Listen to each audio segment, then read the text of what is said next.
In the mornings with Ken Rosato. It's Wednesday, June 10th, 2026, hump day, taking calls at 888-658-0234. Meteorologist Mike Favetta. Do I see thee or yonder? There I am.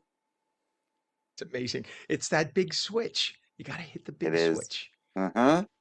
There you Well, go. somebody labeled it humidity and heat and bad hair days ahead. We're flipping that switch on in a big way, Ken. Good morning to you. So much heat and humidity moving in. We already have the clouds in place early this morning, and with that, the humidity will follow. The muggy air is racing on in. With the temperatures today expected to arrive anywhere between 15 to 20 degrees above average throughout the afternoon, I think first we see the humidity build, and then as that heat really works in for tomorrow, yes, we have the above average temperatures across the country, but it's really into tomorrow is where that heat comes in with the hot weather. As far as the rain chances, they're a little bit higher today, but mostly I think we get through the day without any significant rainfall. There could be a rogue shower here or there, but look at the future cast where most of the spot showers are down across southern New Jersey, and then the afternoon ones, they kind of break up and the storm goes south and north, and then we're left with just that muggy warm weather excuse me, in through the overnight. Tomorrow, with all the sunshine, we have a better chance of triggering an afternoon thunderstorm. That'll give us some wet weather into the evening hours, and then we do it all over again on Friday with temperatures reaching triple-digit heat. Hottest day of the week expected on Friday before those storms come through, and then we clear out just in time for a drier start to the weekend. So early this morning, a couple sprinkles around, but overall it's just cloudy, and we'll see that gray sky last throughout today. But a noticeable uptick in humidity, Ken. We'll let you know just how humid it gets with your next few days in the forecast coming up in a few minutes. So when we get into the 2000% range, is that Mm. too humid? I'm just wondering. Like, what is too humid? What? What is And too by the way, humid? what? Go ahead. Well, it's when you walk outside and you can feel your clothes stick to you, and you have to go like this to kind of peel them away from your skin. I love it. Yeah, that's Yeah, kind of that's kind of hot enough, humid enough. yeah. By the way, why is the humidity higher in the mornings? That's a question I've always Oh, had. so it's relative. This is terrible because I feel like we should be teaching dew point in school, not humidity. And I Hmm. teach this to the medical doctors that I work with on staff at these big events because they're brilliant people. Yet they're saying, "Well, the humidity is this." Yes, I know the humidity is that because it's relative to the temperature. So yes, the humidity reading will go down as the air temperature goes up because it's proportional. But as in terms of the absolute amount of moisture in the air, the dew point is such a much better and more accurate depiction of how much moisture is in the air because it doesn't change based on temperature. There you go. So that's the point at which dew forms, right? The point at which you get Yes. little moisture beads starting to Uh-huh. form, the difference in temperature. Well, it's kind of like when I was a kid, the way it was explained to me by Mr. Schaefer, seventh grade science, was he said, when you take something out of the refrigerator and it doesn't have any frost on it and it's freezing Right. cold, and you put it out on the counter in a hot summer day, and immediately you Yeah. see frost form, whatever. That Sure. is an example of the dew point. That Yep. the difference in the temperature, whatever it's relative to, whatever, but it stays constant. The difference in temperature, whatever. I'm telling you like you don't know, but that was the way I understood it, and I've forgotten it. So there you have it. Uh, Mike, thank you so much. We You bet. appreciate you as always, sir. It is 71 degrees at this early hour. This is the way you wake up in Fort Lauderdale with 71 degrees. Usually it starts here in the upper 50s, low 60s, and then bills. Nope, 71. It's 67 in Trenton. Over to Los Angeles right now, 68 degrees. You can definitely feel the heat and humidity though. East Coast, West Coast, you don't feel it. They're more used to having a nicer temperature like that. So good for them. Anyway, 705 East Coast, 405 West. Traffic signal now down on Route 73, impacting traffic in both directions. Ramblewood Parkway and Mount Laurel Township. 2 lanes closed southbound. The left lane is closed to the north. On the New Jersey Turnpike, we now have a crash by the I-95 local lane southbound at exit 72A. So that's near the GWB. Route 4, we have a crash eastbound from west of Jones Road, Englewood to Route 9W in Fort Lee. All lanes are open, but it's causing people to slow down, as you can imagine. Your Hudson River crossings, according to 511 traffic here, we're told that as you make your way to the Holland Tunnel, that there's now a 35-minute delay, which is pretty steep for 7:06 in the morning East Coast time. Lincoln Tunnel is 30, and the GWB upper and lower levels right now. We'll take a look. You'll see that the upper level on the right, lower on the left. Right now, you're looking at about 25 minutes in. Oh, they're giving us a different camera shot. I think they're probably doing maintenance on the camera that we normally get. But you can see right there, the trucks that you see closest to you, those are going to the ones with the red truck there. That's going to the lower level. The trucks that are on the right by the 658 there, they're going to the upper level. So your better bet is the upper level.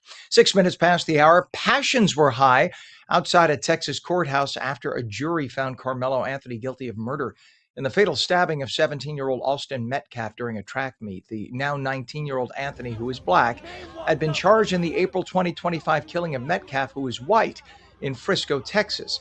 Investigators say Anthony was sitting in the tent of the opposing track team when the team arrived, and Metcalf told Anthony to leave. Anthony would not, and the two started to argue. They're teenagers. Well, that's when witnesses say Anthony pulled a knife and intentionally and repeatedly stabbed Metcalf, piercing his heart. Defense attorneys insisted that Anthony was acting in self-defense, even though Metcalf was not armed. A large number of witnesses were black and testified that Carmelo Anthony was wrong to stab Metcalf. So these are black witnesses saying the black defendant was wrong to stab the white teen. But that is not stopping Anthony's family from insisting the jury's decision was based on racism. The jury sentenced Anthony to 35 years behind bars. 2 lives destroyed over nonsense. 2 young men dead, or 1 man dead, 1 man's life gone, and their families destroyed over nonsense. It's just a waste of life for the deceased. And now for Carmelo Anthony, he's going to spend a good chunk of his life behind bars. Awful all around. It is 8 minutes past, and it is finally official in California. Republican Steve Hilton will face Democrat Javier Becerra in November in the race for governor. In Maine, controversial oyster farmer and Marine veteran Graham Plattner easily won the state's Democratic Senate primary last night there, despite a string of scandals, including sporting a Nazi tattoo on his chest. The scandal-plagued Dem will face GOP Senator Susan Collins in November in one of the nation's most competitive Senate races. Now down to South Carolina, well-known GOP incumbent Congresswoman Nancy Mace. You see her on Fox News a lot. Well, she recently turned anti-Trump. She has since gotten trounced by a Trump-endorsed candidate. It seems that if you go against Trump, you basically kiss away your political career, because whomever Trump endorses in terms of primaries always seems to win. Now, when the general election comes, as a whole different animal. But for the primaries, if you go against Trump, you will likely lose your career.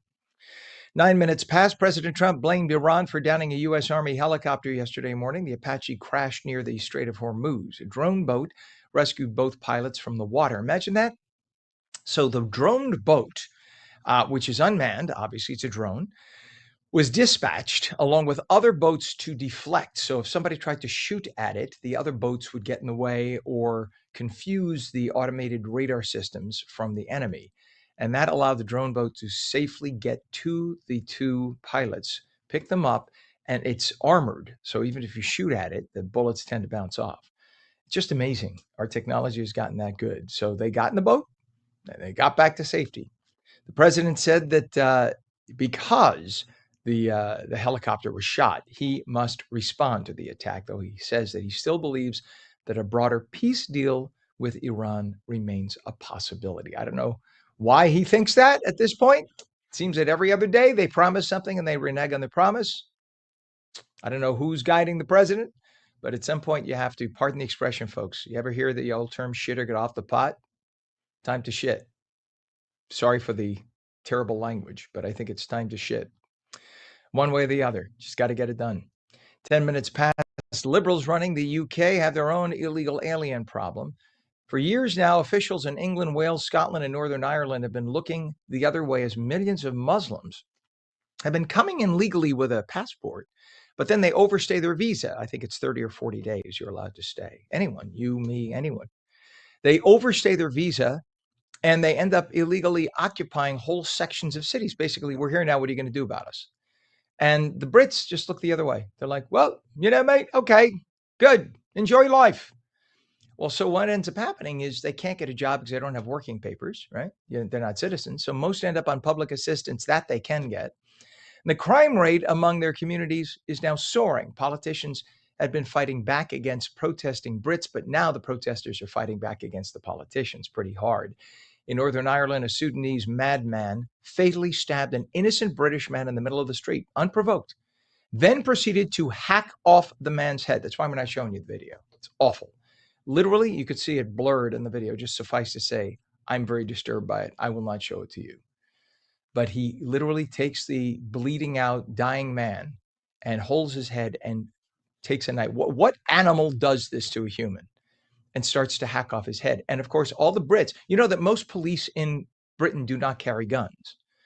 They, the bobbies, as they're called, they're basically like ticket enforcement agents. They can come over and say, you stop that. It's about it.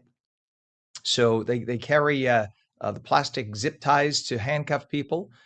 Some of them, they used to carry like a little nightstick, mini nightstick. They don't even carry that anymore. They carry like pepper spray.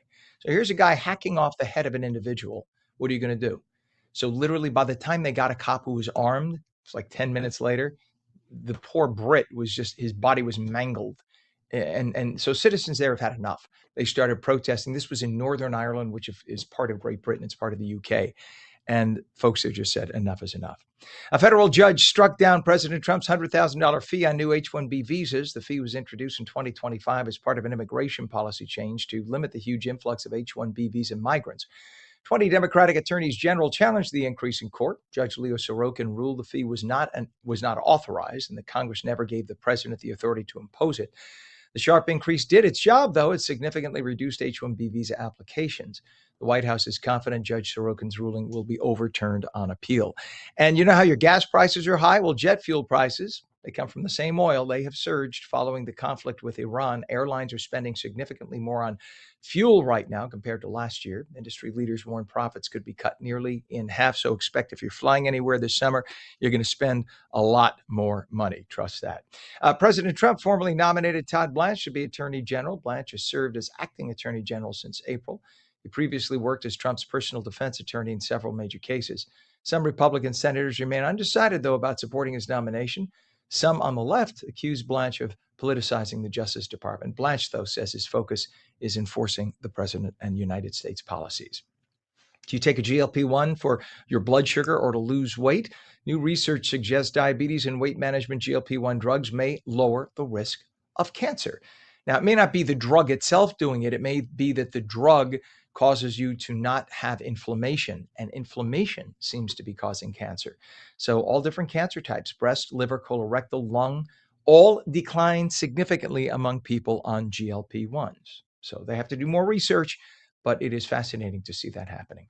14 minutes passed, and finally, police in Louisiana say a man fled after a reckless driving stop. Police say Victor Rivas showed signs of impairment when they stopped him. So when they tried to arrest him, he ran away. At one point, he jumped from an interstate into a swamp. Guess what was there waiting for him? Yep, an alligator. He got bit, but despite his bite, Rivas continued running from officers. Police ultimately used drones. With the drones, twice this morning to finally find him and arrest him. It's 15 minutes past the hour when we return. An aspiring artist from New Jersey getting a major career boost after winning a national music competition. We're coming back in 2.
Mornings with Ken Rosato for your Wednesday live in New York and New Jersey. Now we welcome Los Angeles at 15 minutes past the hour. We'll take your calls at 888-658-0234. In fact, let me give an on-air request to Pam. Pam, my system is down. You got to reset the phones, please, when you can. Meteorologist Mike Favetta, don't you love the on-air queuing we do here? It works, Hmm, though. It does work. By the it way, does. have you ever taken a Waymo? Not a Waymo. Have you? Yeah. Yeah. In fact, Pam has the video. This was in Oh, Los look at Angeles this. the other day. This was on Saturday. I was down out in LA and they have Waymo. So these are automated cars. And Chris Mm-hmm. has told me that if I ever make him do this again, I will have to take the ring off and toss it out the window. He wouldn't let me show him either. He was sitting right next to me. So we were in the Waymo. The Waymo actually was pretty good. It was pretty good Okay. until we got to the drop off point. We wanted to try an In-N-Out burger, which, by the way, Yeah. it's okay. It's okay. I think it's Yeah, I overhyped. It's know. I okay, know. I think they're you know, overrated too. Yeah. right? But Yeah. so this was supposed to drive us to the In-N-Out. So it got us fine. Nope, very smooth ride. It stopped for every little thing. If somebody put their toe in the road, it slowed down. Somebody went to cut us off, it knew how to swerve. I mean, it was really good. However, Mm-hmm. you get to the In-N-Out burger, and there were like two lines of cars, and it is programmed to get me to the curb. And it instead of just letting us off somewhere else in the parking lot, it was intent on Right. letting us get off at the curb. And there were two lines of cars and people trying to get in off the street behind us. And the Waymo was stopped with its blinker on. It would not move. People were Ugh. beeping, screaming, cursing like we had Oh something my to do with it. So goodness. we abandoned the Waymo at that point and said, it's on you. So we didn't want to get attacked by LA. But it was Well. kind of interesting. By the way, they charge the same as an Uber or a Lyft. It's not like you save any money. Huh. But just Well. thought that was interesting. Yeah. They make What a do you lot of know? cash because they don't have to pay the drivers. I've done the Revel, the all electric fleet Right. around here. That's nice, but it only goes to a certain distance, so they kind of let you off in the over in Flushing because they won't take you all the way Yeah. out to the east end of the five boroughs. It's like if you're in the city, you got to go to the edge of the city. Come on. Mm, Unreal. Unreal. Well, there yeah. you have it. We'll see. I think they're about 90% of the way there, but they still have some tweaking to do. I defer Okay. to you, sir. No, this is interesting to see, tech there in action. I guess it can't go through the actual drive-through and like, order the food and drive up. That would be Right. cool, right? That would be Correct. really Can't cool. do So that. maybe the next thing. Yeah, interesting to see how these operate in the kind of severe weather when you have some storms coming through and everybody slows down on the highway, because that's probably what will happen by tomorrow. Even though there's a few sprinkles around this morning across northern New Jersey, we really tap into the heavier rains tomorrow afternoon. So pollen once again on the higher side as a result of the pretty dry air that's around. The humidity increases today, but we don't see that rain to rinse the allergens from the atmosphere until later tomorrow. Then on Friday, we get another round of storms in the afternoon, but it's a clearing that will bring back lovely weather with less humidity by Saturday into Sunday. Yes, the rain chances are there for the end of the week, but it's all about this big heat that works on in through the next few days with the southwesterly wind pushing in the humidity. Clouds today, storms tomorrow, and it's a front that comes through on Friday that gives us some bigger storms and also clears the way for a drier start to the weekend. So the heat peaks, I think, by Friday with temperatures around triple-digit heat, and then we have a clearing for Saturday. Even though it's still warm with sunshine, you'll notice the clouds return by the end of the day into Sunday, giving us another spot of some rain by Monday. So here are those early morning showers. Probably don't need the umbrella for the entire day. Maybe this morning, light sprinkle, and then back to some drier weather this afternoon, Ken. All right, sir. Thank you very much. And yeah, I can't believe the temp already 69 northern New Jersey, 67 degrees in Trenton. You definitely feel the humidity, as Mike was saying. Over to California, we have 64 degrees, so it's warmer here than in LA, and it's 62 now in San Diego. In terms of humidity, yeah, you could feel it. It's definitely schwitzy. Well, it's 21 minutes past the hour. An aspiring artist from New Jersey getting a major career boost after winning a national music competition. East Brunswick. I knew I was gonna mess it up. It's lack of sleep. East Brunswick's own Karen Hardy recently took home the grand prize in SoFi's Amplify Your Ambitions music contest. She nabbed $200,000 and the opportunity to perform at a major event during CMA Fest in Nashville. We say good morning and welcome, Karen. Hi, how are you? Great. You must be greater. Congratulations. What was it like when you found out you won this 200 grand? Yeah, I can't lie. I'm on cloud nine this week. But yeah, it was a pretty insane week. Not a bad week for me. And yeah, I just like couldn't. The other two finalists that were a part of the competition are so talented, so I really had no idea what was gonna happen. But then they called my name, and I was like, oh my God, my life is changing. Yeah. Well, that's awesome. It says if you think they're talented, clearly you must be talented. They would think of the same of you for you to win. That's fantastic. So, describe the moment. Like, were you out walking in the street? Were you at work when you got the word? And what did you get? A text? How did you find out? So we actually did a performance, and we did a performance in front of Kelsey Ballerini and a great songwriter, Shane McAnally, and Vivian, she goes by Your Rich BFF. And so we were performing in front of like a private crowd, and they announced the runner-ups first. And then obviously by, process of elimination, I figured that I won, and I locked eyes with my mom in the audience. And the two of us were just like, oh my God. So a little shell-shocked. So let's pull Yeah. our But okay. you come on, with all the rehearsing and the heart and soul you put into your music, deep down you had to know eventually somebody would hear and go, I recognize the talent in this woman. And I You mean you would had to at some think, point, yeah. right? Yes, it's been a lot of patience. But yeah, it feels like obviously the money is huge and really going to give a boost to my career, but it's also the validation that is really nice to Right. get. You know, you weren't it's not like you were wasting time, that obviously you had skills, you had talent there. So talk about your journey to pursue the music career. Were you very, very young when you realized you had the skills and you wanted to move forward? Yeah, so I grew up in Jersey, like you said, and I think like really early on, like my dad had guitars around the house. My older brother was very into music. So I just like gravitated towards it really quickly. And then I would say when I was like 15, 16, I was like, okay, I have to take this seriously if I want to make this a thing because, all the pop stars at that time were like little teens when they made it. Um, but I did not make it as a teen. And so I have gone through like a lot of ups and downs, and moved to Nashville. Then I moved to LA. I'm actually here in LA now. And yeah, and now we're here. So it's been quite a journey. Were you laughing when I was talking about my first experience with a Waymo? I'm sure you've experienced a Waymo I there. was, I actually haven't been in a Waymo yet. But I'm always like every time I see it, I'm like, this is just so weird. It is strange. I guess we arrived on Friday. We were only a Friday to Monday. We arrived on Friday and we were at an intersection and I see this car coming whipping around. It just made the light. I'm like, that guy is driving kind of wild. And I looked and there's nobody in the driver's seat. And I thought, well, that is an automated car doing that? Sheesh. I thought it was only It's, us. Uh, it feels like you're in crazy. like a ghost town. It's so funny. Yes. Yeah. Like it's a Disney thing, like, or you're being Hmm. punked.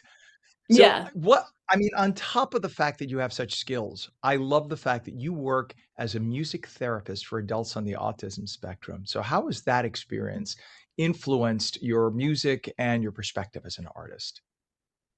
Yeah, so actually technically I'm not a music therapist and I kind of fell into this because I wanted my two older brothers both have special needs, and like this is an area of my life that I care so much about. And so when I moved to LA, I wanted to branch out into that world too on top of like the music world here. And then I just like fell into this role because I met like some individuals that loved music, and they kind of pulled me into this world. There's like this incredible music studio in Los Angeles. It's called Spectrum Laboratory, and it's for adults on the autism spectrum. And it's like they're creating incredible music. It's not like we're just sitting around and, playing the keys. It's like they are creating art. And so honestly, I think for a while I was struggling with my relationship with music because it was starting to feel very like I was just chasing something. But being a part of, we call it Spec Labs and like this whole community here, it like brought me back to why I love music so much, which is it's like just this innate, like we all connect to it somehow. Mhm. Um, and it, I yeah, love it. totally changed my Yeah. relationship with music again. That's awesome. And it is international, even animals, right? Even when you see when your dog or your cat walks by when you're performing music, they respond. So it seems that every Hmm. living being can respond to music, and it's just that international language, or if you will. I Yes. know you're I going to mean, be I performing sing. at CMA Fest. But we're out of time now. I want to make sure people get a website. Where can people listen to more of your music? Just go to, I mean, Instagram, Karen Hardy, like Karen Hardy. Spotify, Amazon Music, Apple Music, everywhere you can listen to music, YouTube, everything. I love it. Congratulations again. You do New Jersey proud. Enjoy LA. I had a beautiful time. You could see the color I got from walking around 2 days. What a great town. I hope you have nothing but tons of success and joy. That's the most important thing. And please come back and visit often. We would love to have Yeah, you back. And best of luck with thank you what you're so doing. much. So, Thank SoFi's Amplify Your Ambitions Music Contest Grand Prize winner, New Jersey's own. She's from East Brunswick, for God's sake. Karen Hardy. Check her out online too. Thank you, Karen. thank you. You bet. What a talent. What a talent. It is 29 minutes past the hour. When we come back, students from the Laurel School of Princeton recently earned top honors at the New Jersey State Project Citizen Showcase at Rutgers. We're going to have one of those students on along with the school's director of education in just a moment. We're back in two. Don't go away.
Very good morning. 31 minutes past the hour, Wednesday, June 10th, 2026. Welcome back to Mornings with Ken Rosato, live on the East Coast and the West. Meteorologist Mike Favetta has the forecast on whatever coast you're on. You could be on the Southeast coast, the Southwest, even the Northwest coast, and Mike knows.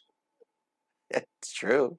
It is true. We've got you covered here, every corner of the country. Remember when we were giving you the forecast for Italy for the Winter Olympics this past winter? So yeah, Yes. we cover you globally over here. And with so much clear sky today across most of the country, you may not find it in the Northeast, where the clouds are quickly moving in this morning, giving us that opaque sky with a pretty gray tint to the skies throughout the afternoon.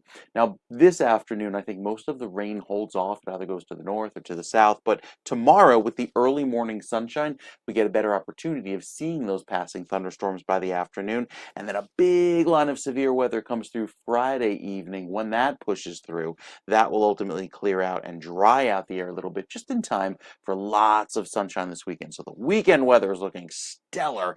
Warm air, lower humidity. Just have to make it through the next few muggy days with those clouds that are around right now, especially as we look out west toward the Midwest. Those are where the storms are located, some of them quite severe. And then you look toward the left coast and it's quiet, it's dry, beautiful way to start the day there. We'll talk more about the California weather coming up in just a bit, let you know how it looks out west. That's in your next weather update, Ken. All right, Mike. Thank you very much. There's 69 degrees and sticky, sticky, sticky already. You could feel it in northern New Jersey, 67 degrees in Trenton. And Mike, by the way, do you know that we're on this little channel called On LACA on the West Coast? I don't know if you're aware of that. I heard something about that. It's just, because we never talk about it ever. We never make reference to it. There's a guy out there who's the equivalent of us. His name is Jeff Vaughn. And so Jeff, that's the man in the dark sweater. I didn't realize in LA you wear sweaters. I think of it as Florida, and it's not, because it was actually 68 degrees that day. And I'm like wearing this, what do you call it? Guayabera. And he's like, no, aren't you chilled? Yeah, I am. But sweetheart of a guy, Jeff used to be a news anchor at one of the other TV stations in South Florida for years. Southern California. See where my head is. For years, super talented man. And he is the anchor for On LACA. So it was nice for the East Coast and the West Coast to meet up. It should have been raining right between us, I think, technically, shouldn't it? Yeah. Right. A little twister in between you two to indicate flyover country. Exactly. In all the years now, 2.5, 3 years I've talked to Jeff, we've had 2-hour conversations on the phone. First time I ever met him face to face, but he's an awfully nice guy. And by the way, we should mention all of our digital graphics and stuff that we use on all of our channels, like this behind me and what we have Yeah. for the station, the stuff you see underneath here, it says Jeff on. All those were designed by his wife. She's a commercial graphic design artist. So very, very Very cool. talented family in general. But I thought we would share. We have more goodies to share as the morning goes on, I promise. Little nuggets of Uh, information and surprises along the way. it's like, show and tell. What did you do this summer? Yeah. Well, all right, sir. We appreciate you. Thank you very much. And we will check back. It is now 70 degrees northern New Jersey and 67 degrees in Trenton. It is 64 degrees Los Angeles. Quick traffic to tell you about. It's really Hudson River crossings. The GWB, we have a crash now. Let's start with that, Pam, if we could. GWB, there's a crash on the lower level eastbound from the New York side to the New Jersey side. No, from New Jersey side to the New York side, excuse me. And that is causing delays. So if we have the GWB cam, we could show that. Oh, we got it's the we call it the circle of death because of the internet. But there you have it. So the trucks in the middle, those are going to the upper level. The trucks on the left are going to the lower level, and it is very slow. Right now, it's about a 45-minute ride in. Lincoln and Holland are both reporting 30 minutes, and that's really it. We the only other thing we have is a crash as you get near the turnpike, but we're told that's off to a shoulder, so that's being taken care of. West Coast, just to mention a collision right now, and this is in Baldwin Park, 605 at Arrow Highway off ramp. Another collision in East LA at the 10 and Atlantic Boulevard off ramp. 36 minutes past the hour. Students from the Laurel School of Princeton recently earned top honors at the New Jersey State Project Citizen Showcase at Rutgers University for their research and policy proposal. Now, it addresses transportation funding for students who attend non-public and out-of-district schools. Nancy Hamill is a humanities teacher and director of education at the Laurel School. Nicholas Body is one of the students who helped lead the winning project. We say congratulations and good morning, Nancy and Nicholas. Good to have you on. Good morning. Good morning. Good morning. Wow, it's hard to say. It's this early, bright and early. Rub the Sandman out. I'm feeling it too. Nancy, tell us about Project Citizen and what it teaches students. Yeah, so Project Citizen is a civic engagement program through the Center of Civic Education. And the idea is students identify a real community issue. And then they research solutions and then they advocate for change. So it's really a hands on way for them to learn how their government works, but also how they can influence it. So, what inspired the students to focus on New Jersey's aid in lieu of transportation policy? I'm going to let Nicholas do that. So Sure, please, Nicholas. in the earlier steps of this project, we really wanted to pick a problem that was connected to us and our school. And that's when one of our students, Ben, said something about transportation. And then we interviewed our executive director, Dr. C, and he helped us come to aid in lieu. Fantastic. And so now we're talking this is students for the most part who would go to what, like private schools and things like that, and they had no means of transportation, or is that what that's about? So I'll start and I'll let Nicholas finish. But so we're a independent school in New Jersey for students with language-based learning disabilities. And there is not a lot of them in the state of New Jersey. So children from all over the state come to us. We have kids who travel as far as 56 miles one direction per day. So transportation is a real life issue for them because they're getting up early and they're coming to school, and they are leaving school and often trying to get back to their communities to do sports or other activities. So it was very personal to them. So I'm going to let Nicholas explain exactly aid in lieu. So you can either bus or you can get provided aid in lieu as a family. Aid in lieu is a reimbursement to families when the district cannot provide transportation, so like busing. They reimburse families in the amount of $1,177 or $6.54 a day for 180 days. Ooh. Ooh, that's tough because immediately as you said that, I'm like, "Oh, great, they'll take an Uber or a Lyft," but no, you can't do much with $6. That's really tough. So that's a real hardship. That could cause some real challenges, and if a child needs to get to a special school, it's not like you're doing it out of luxury, you're doing it out of necessity, so that presents a real issue. So, Nicholas, what was the most surprising thing that you learned during your research? Um, that the DOE didn't really have like a transparent way of coming up with $1,177. Look at you. He's Doge in planning. Look at that. That's fantastic. Good man. It Um, really was that's great. incredible. It was an incredible process. Our students are so gifted, and having an opportunity to investigate something that they were passionate about, like as you can just see, like DOE, Department of Education, knowing facts, being able to talk to adults, being right now live on TV. It Nice. just was remarkable, and I can't be prouder of every single one of them. Clearly, you have a great school, they have great parents, and you have great teachers. Nicholas, let me ask you what you are thinking about becoming as you get older. What would you like to do? I think in the future I'd like to become a doctor. You know what? You broke up just as you said, I'd like to become, and I didn't hear. Say it again. In the future I'd like to become a doctor. Helping people just seems fun. Good man. Good man. That's fantastic. Did this project, by the way, make you change your mind at all about government or about even the ability of young people to make a difference before you even started this? Did you have one thought and then after you have another thought?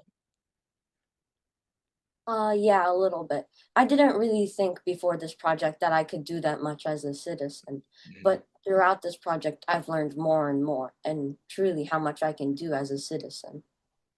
Well, you are very eloquent, and if I were an elected official and I saw a young person come up to me, I would at first think, "Oh, how sweet," and then hearing the words come out of your mouth, the way you speak with such intelligence and poise and eloquence, I would be shaking in my boots if I were an elected official, and I would be listening and paying attention.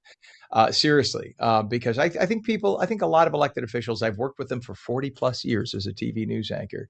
A lot of them take for granted, just being stuck in their day-to-day work. They take for granted their constituents, and somebody like you, who's so eloquent with such great mind, comes up. I think they're going to pay attention. What does the achievement mean, by the way, for the Laurel School and everybody who is involved in the project? Can you say that again? What do you think? What does this mean for the Laurel School and everybody involved with the project? Well, like I said before, we couldn't be prouder. I mean, at the Laurel School, one of our missions is we have students with language-based learning disabilities, and obviously there's some deficits in that area that are being remediated with reading, possibly math and writing. However, we have these highly intelligent students that have these beautiful minds and strengths. And so through this project, we were really able to nurture that side. And as you know, we all lean into our strengths as we develop and look for careers and ways to influence our communities. And so, I mean, I told the students before we went to the showcase, we were already winners. The fact that we persevered, we researched, we reached out to people, we worked as a team and developed these skills. This was sort of like icing on the cake. The fact that we actually won and that our students were able to get in front of a whole group of adults and same-aged peers from throughout the state and be as, like you said, as eloquent as they are and as passionate as they are, that's it. I mean, it doesn't get better than that. Amen. Humanities teacher, director of education at the Laurel School in Princeton, Nancy Hamill, and one of the students who helped lead the winning project at the New Jersey State Project Citizen Showcase at Rutgers University, Nicholas Body. Our future is in good hands, thank goodness. Thank you to both of you for coming on this morning. It was great to have you on, and congratulations again. Thank you so Thank much. you. You bet. Wow. Wow, what an intelligent young man and what a great teacher. 43 minutes past the hour. When we come back, meteorologist Mike Favetta's full forecast, and we'll take calls at 888-658-0234. You're watching Mornings. We're back in 2.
Welcome back to Mornings. It is now 46 minutes past the hour. We're taking calls at 888-658-0234. Meteorologista. I always mess that up in Spanish and Italian. Let's just say it in Italian. It's what, meteorologo in Italian? Here's Mike. Good morning. Your tongue is just like it tastes like it marbles in your mouth. It's meteorologo. It really is. Meteorologo. It's not I'm that out of hard. it. Right. You don't say gist, right? It's meteorolog in Italian. Okay. It's okay. I think it's the same in Or Spanish. just I a gotta met. double check. Met. You keep it short and sweet, right? Il On a day like today. c'ha il Or tempo, va bene, Or there's sì. other words when, we get the forecast wrong that people just throw out there. So it can be a whole bunch of different names of a different color. Hey, we've got some amazing weather if you find yourself in Southern California today. Out east here across the East Coast, it is a little bit more humid thanks to the warmer air coming from the south and west. However, that breeze along the Pacific Ocean keeping things nice and cool. And in fact, with just enough of a northerly wind there coming over the Santa Ana Mountains, it keeps a lot of that marine layer away. Maybe Friday you have a few more clouds, but other than that, looks beautiful this weekend, all right down to the coast and all the way down to San Diego, with that nice dry clear air running for the next several days. So pleasant weather this morning across the LA basin. Back out east, you look across the middle of the country and you see those storms. Already some clouds overhead giving us some humid weather, and I think we'll see another round of rain later on in the day tomorrow. We take it hour by hour, and most of the storms happen tomorrow afternoon and then again on Friday with that front. But when that front finally clears through, we're back to dry weather all day Saturday. Looks beautiful, warm, sunny on Saturday, lower humidity, great weather for the first game in East Rutherford for the World Cup. And then as we head into Sunday, you see a little bit more of those clouds return, maybe some showers into Monday. So a little bit of a cooler pattern shaping up next week, but also a wetter one. It's the wet weather that we certainly could use given how dry it's been. With the early morning sprinkles this morning, again, hard pressed to find any significant rain today. I think the best chance of storms is again later tomorrow with that front. And then finally on Friday, everybody sees the downpours and they clear out beautifully, leading to a lovely start to the weekend. Warmer than average weather for the first few weeks of June, heading into the next 14 days, and also slightly wetter than average conditions too, especially down across the southeast where that drought is pretty persistent and continues. You can see all those shades of red right through the southeast, through Georgia and the Florida Panhandle. Ken? Perfect timing. Perfect timing. Perfect timing. I know. Everything in Mike's mind right now just went blank. Right, that's what happens when the meteorologist needs an extra cup of coffee. Boom! You are now looking at the output from the back of Mike's head. And this also happens when you have two little ones under 18 months who are reminding you at 2 a.m. that they want a glass of milk. I'm just saying, which is why. Thank you, Ken. Thank you. Yeah, you know me. By the way, Mike, while we have you on black, you can reset your camera. On black, I guess I'm going to reset it. At this point, I might as well. Why not? Okay. We're going to show everybody more of the little trippy trip that we did Saturday, Friday, Saturday, Sunday. Pam, you have a little video. There we go. That's from inside Mike's camera. We have some video of. Trying to get that. There he is. So my other half is a huge Rush fan, as is Pam's other half. And so we were at the, Rush, because they lost their great drummer, Neil Peart, years ago. Rush, whether you love them or not, they're one of the most iconic and historic rock groups in history. And they said goodbye years ago, like a decade ago almost. And they came back. They have a drummer with the blessing of the family and the fans, a woman named Annika Niles, who's the 40-something-year-old woman behind those drums. And she's not Neil Peart, but she's one of the most amazing drummers I've ever heard nonetheless. And so that was Rush on stage in LA at the Key of Forum. We had an incredible time. And I thought I would, and look, by the way, my videos on X have now racked up over 500,000 views. Wow, they keep on going. 3 Rush videos. All my tap dancing and juggling that I've done for the last 50 years on social media, it's got me like 6 views. And my mother saying, "Stop, Ken, you're making a fool of yourself." And that we showed 30 seconds of Rush and we get 500,000 views. I guess I got to go to more concerts. All right, Mike. Thank you very much, sir. We appreciate you. We'll check back. There it is. Yeah, Pam had to go to throw in a little more Rush on the way out. Better watch we don't infringe on copyright. Right about there. That's where we got to cut it. Right there. That's it, because we got a limit to how much we could show. All right, Mike. Thank you. 68 degrees northern New Jersey. It's 67 degrees in Trenton. Just one thing to tell you about, and that's if we go over to Route 4, you'll see some delays by no, was it Route 4? No, it was, I'm sorry, 287 by exit for Route 22. Take a look at that. That is a mess. A little fog because of the humidity that we have, but that's about 2 miles of delays at 22 East. So just to give you a little heads up for anybody in that area, again, that's 287 at 22. Just beware of that. No crash. It's just delays from volume. Your Hudson River crossings right now, Lincoln and Holland, are both going to cost you 30 minutes. GWB upper and lower 35 to 40. They had an issue earlier, but it looks like that's been cleared, just residual delays. Again, 35 to 40. Your upper level is on the right, lower level is on the left. It is 52 minutes past the hour. Fashion is not just about looking good. To look good is to feel good, as we used to say. Well, it is about feeling good. And today we have smart rings and wearable devices designed to reduce stress, improve sleep, aid recovery, count your steps.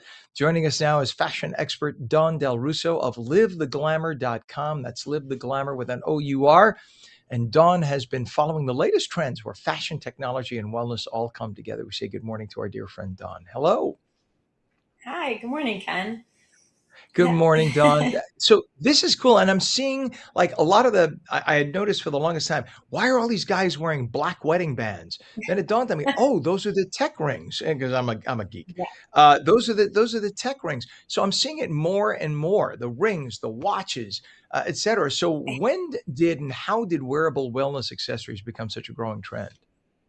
Yeah, it's everywhere now. I think people are trying to combine all of it and they want ways to really monitor their body and take care of their body. Like the ring, you said there's one called the My Calmie ring, which is like magnetic and acupressure, and you put it on and on your finger, and it actually finds the pressure points in your fingers to balance your body, reduce anxiety, create better blood flow. And so you don't have to do these things where you feel like you're sitting down and you have to take time out of your schedule or your life to do it. You can wear it and go about your day, which is kind of amazing that they're creating all these different type of products. Another one that you showed was the Flex Beam is, and I actually got one because I wanted Cool. something.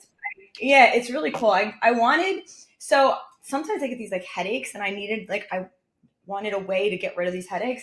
And I thought it was cool because you don't have to just use it for that. It's like this, looks like this. Look, And you can wear it, like it has this band and the red light and near infrared technology in it. So when you turn it on, it has like different settings. But things like this you can wear and you can put it on for a headache. But like if you have cramps or you have a backache or you have something that happened just like temporary, you went to the gym and you had a little bit of pain, something like that kind of gives immediate relief. But it wraps around so you can walk around the house and you can do things. You don't have to feel like you're laying in bed wearing this item. Another one was the Halo ring. That's another smart ring that monitors all your vital signs. So people are kind of, I think, now more into, what is my heart rate doing? Am I okay? I had a friend who was talking about how she was in a very hot room one day and she had her ring on and realized that like her vital signs, it was kind of like telling her like, hey, it's really hot in there. Maybe you want to find some air conditioning because it could overheat you, which I thought was pretty interesting. On the other side, you have to be careful because you don't want these things to make you feel too concerned either and overwhelm you with that. They're good to keep an eye on. Like I have atrial fibrillation, and I love the fact that it'll monitor and just give me a heads up, like check. It's not going to tell you you're definitively in AFib, but it'll tell you Yeah. like check. And I have a more specific device that gives me a 6-lead EKG that I can test Mm. separately. It's called Cardia. A lot of people with AFib, they know it. I carry it around. And so if I feel like I'm going into AFib, I use my Cardia and I can instantly send that to my cardiologist. Like that second, my cardiologist gets a full readout of my heart. Boom. And if I have to go to the hospital, he'll tell me get right in an ambulance or whatever and go. So that's where technology is today. And I could be anywhere on the planet and have the device with me. But it is just amazing. And we're talking years ago, these were expensive. You can get a very inexpensive smartwatch that'll do something like that and monitor that. And you even have, what is this Camuso design necklace you have too? Oh, yes.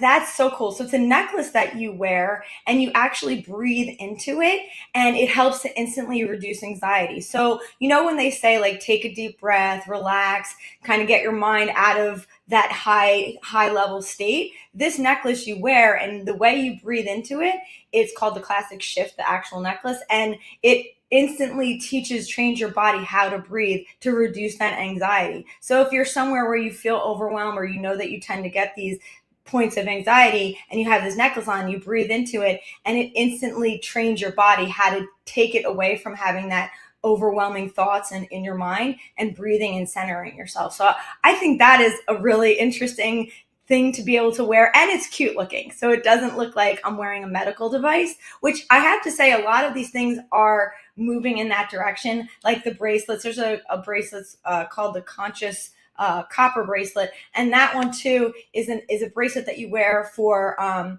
brain fog, anxiety. A lot of these are tending to lean towards that. I think we're in a world right now where people feel overwhelmed by so much, and so if they can wear something that looks good, doesn't like send any red flags that like, oh, what are you wearing this device for? You could just wear the ring, the bracelet, the necklace, and still look fashionable, but it also could be helping you in many ways.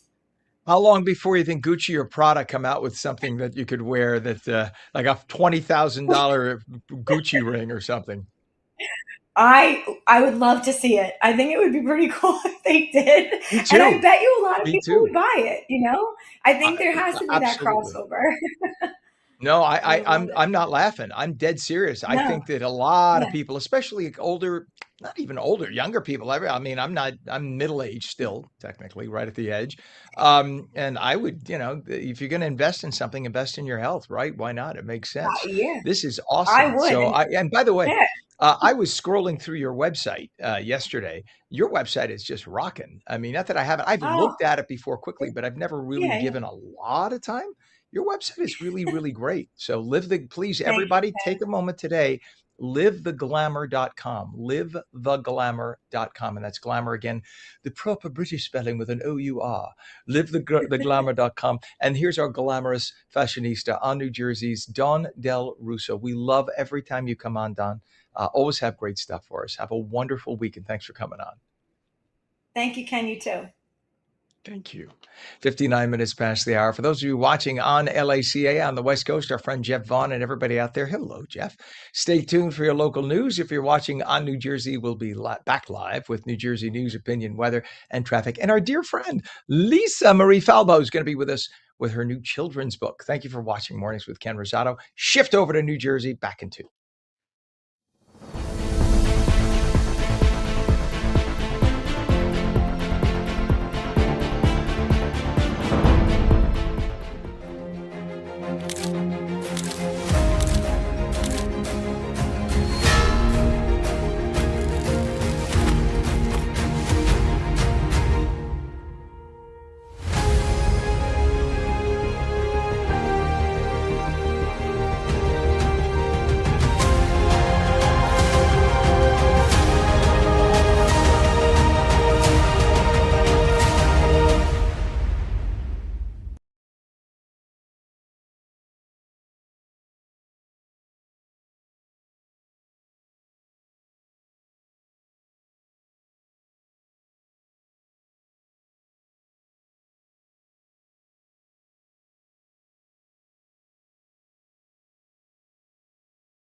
And a very good morning. It is 8:01, Wednesday, June 10th, 2026. Welcome back. This is on New Jersey Mornings. I'm Ken Rosato, taking calls at 888-658-0234. Some clouds this morning. Isolated thunderstorms possible later. Possible small hail and gusty wind. Gusty wind, by the way, that used to be my nickname in college radio. Hey, this is Gusty Wind. Highs in the mid 80s. Meteorologist Mike Favetta, who's nodding his head like, good Lord, stop him. And now that you're Good older, morning, the Mike. gusty wind just means something else, so it does. You head to your earlier Indeed. years. Indeed it does. Yes, thank you. Little bit of humidity coming back in, Ken. Always good for a little bit of morning humor. And with all of the sunshine around later tomorrow, I think we have a better chance of seeing some more of those stronger storms. Today, the clouds keeping temperatures a little bit lower, but you feel the humidity as soon as you step outside. Muggy weather, temperatures warmer than they were yesterday, and these dew points, or the temperature where the air is saturated, starting to rise into the 60s across portions of the Pennsylvania border. Our forecast today starts off gray, couple sprinkles around in northern New Jersey, but I think we're generally dry today rain-wise. Likely see a few passing storms into the day by the end of this evening, most of them breaking up by the time they reach us. It's tomorrow, especially in the afternoon, with the addition of sunshine, we climb to 100 degrees. It's going to be a triple-digit heat day. Very, very warm weather. And then look at those storms that race through, especially across southern New Jersey tomorrow. Definitely have more of a punch by the end of the day. So the lightning, the hail, the gusty winds, I think all of that is on tap for tomorrow. We do it again on Friday with another round of storms later on in the day, and then we clear out beautifully with less humidity. Still hot on Saturday, but not as terribly humid as that muggy weather really peaks by the end of the day tomorrow. Next few days, 90s. So the heat wave is here. It'll stick around at least through the weekend, but we get a break from the humidity, Ken, by Saturday.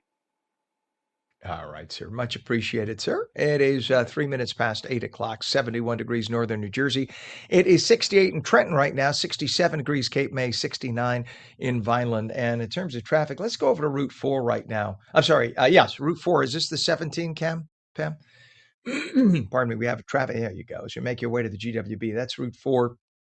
The oncoming traffic is heading eastbound. So in typical fashion, that's just volume, but it's only moving at about 10 to 15 miles an hour. So that's going to cost you a while. It's about a 3-mile stretch now making your way to the GWB. Speaking of which, let's just mention the Hudson River crossings. Lincoln and Holland both now 35 to 40 minutes. Very heavy today. We go over to the GWB itself. And what we have is a mess. The upper level is on the right, lower level is on the left. Lower is going to save you about 3 to 5 minutes. Don't go on the shoulder, you. I got your license plate. We're talking about 45 minutes in GWB, but at least you're in open air, which is always a little better for those of us who are claustrophobic. So make your way carefully and keep a smile on your face. And in terms of temperatures, once again, 70 degrees. As Mike said, there's a chance of a shower this morning just passing, and then maybe a thunderstorm later on. So just be aware of that as you go about your day. It is 5 minutes after 8 o'clock. Lisa Marie Falbo. If you watch this channel, you know who she is. She is a TV host. She is a producer. She's an entrepreneur. She's an awfully nice person, a good friend here. And she's the co-founder of the very channel you are watching, because Lisa's not the, as I knock my microphone, Lisa's not the person who says, let me just sit back and watch. Lisa's the type person who gets up and does. And now she is adding another title to the list because she doesn't have enough on her plate. She is a children's book author. Her new book, Lilu the Peach, introduces young readers to an imaginative new character to entertain while sparking conversations. Let's bring her on. Good morning, Lisa Marie. Good to have you here. Ken, the fact that I'm for the first time talking about this publicly with you means the world. Oh, that's very sweet. Well, I look back, pardon me, I recently looked back at the old interview that you and I did. It's on YouTube. I guess you posted it on YouTube. Mhm. When Yeah. when you had me on the Columbus Day Parade, or you honored me, I guess, with the Italian Americans for East Hanover. This is going back like 10 years or so ago. Who knew that we would 2012. 22? Oh my God, 14 years. Good Lord. Who knew that all these years later, right? We'd still be together doing this stuff, but it said a lot about you. And you have not changed a day, by the way, in all that time. 2 Oh, kids, husband, businesses, and yet you still look exactly the same. But you add the title of children's too book kind. author. Tell us about Lilu the Peach. What a cute name, too. Thank you. Thank you. So I wrote this book 5 years ago.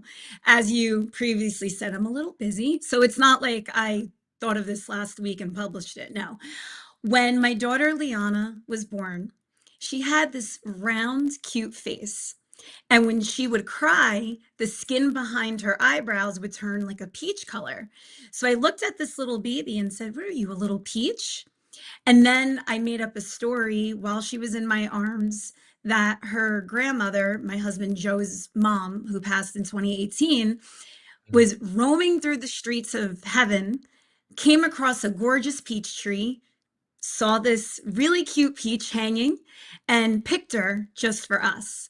The story took a half hour to write. It was the easiest project I've ever worked on. My husband really loved it. Obviously, it really pays homage to his mom. But that's when the work came in. Who's going to illustrate that? I can't even neatly write my name. Never mind, like, illustrate 27 pages. Oh, wait, well, I thought you were going there. So tell us about the Yeah. illustrator. You had somebody do that, right? Yes. So I'm sorry, I thought you were going to break it. So I had to research who was going to illustrate this. So it took months. There's so many people out there. I found a woman based in South America, Nadia Rangillo, and Oh, wow. her drawings and illustrations just spoke to me. I contacted her. Now, this is in 2023, soon after my son was born. So again, this was a long Right. process. And I contacted her and gave her my ideas. And I actually just interviewed her yesterday, and I'm going to be posting that because the process is so interesting. And what you see laid out in the book is exactly what was in my mind. I just gave her some inspirational photos. I told her other books that I liked, and she just nailed the concept and the feel and the vibe. And I've never even met her in person. She's in a whole other country. The internet is an That amazing is amazing. place.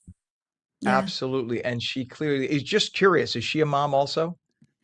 I'm not really sure, but she has illustrated over 200 children's books. So she Wow. obviously has quite a talent.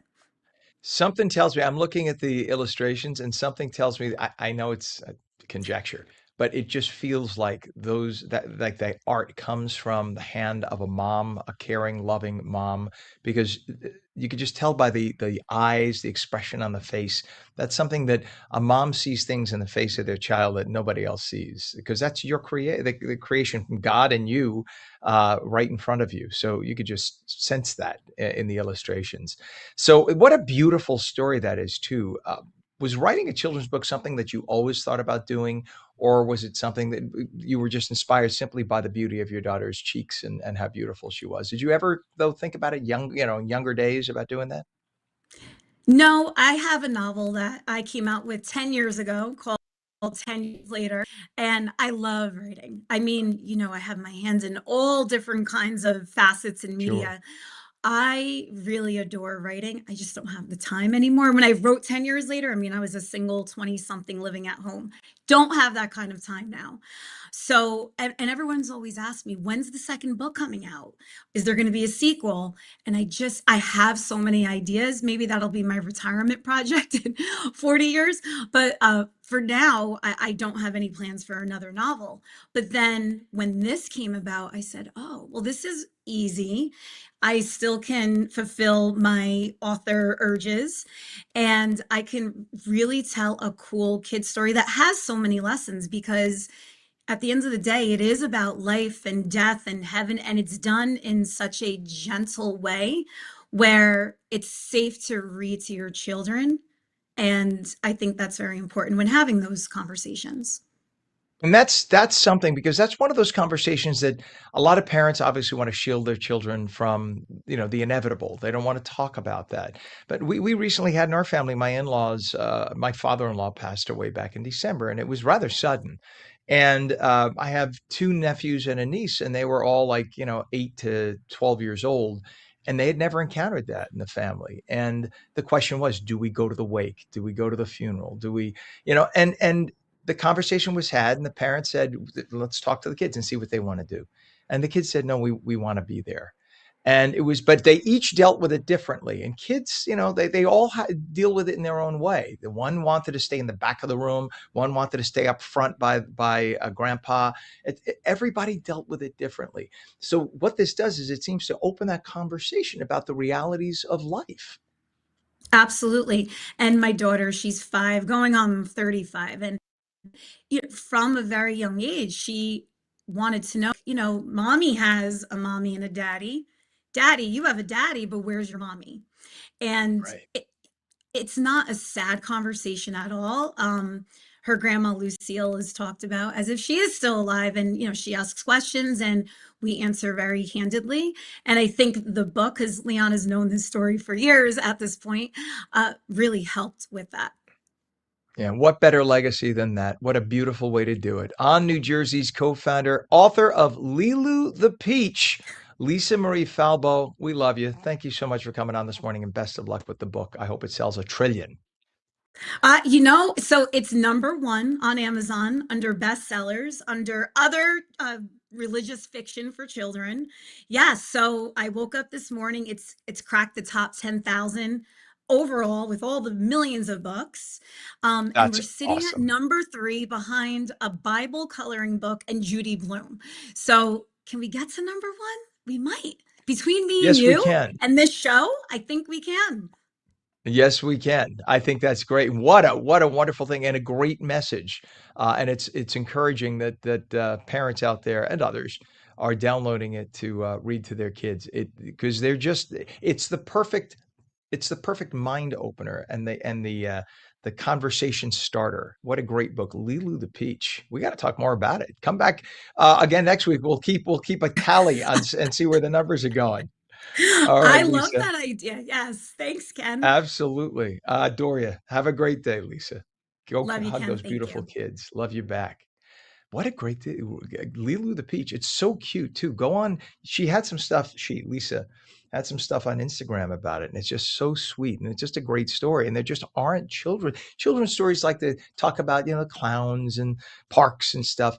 And this, without being macabre, it talks about the reality of, grandmas in heaven, and it's just a sweet way to deal with it. So awesome. When we come back, Rider University celebrates a major milestone. We're going to be talking about that. Clouds this morning, isolated thunder showers possible later, maybe a little hail too. All hail. Highs in the mid 80s. We're coming back in 2 minutes. Don't go away.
Welcome back to On New Jersey Mornings. I'm Ken Rosato at 816, taking calls at 888-658-0234. Meteorologist Mike Favetta with the Garden State forecast. Mike, we are finally into summer.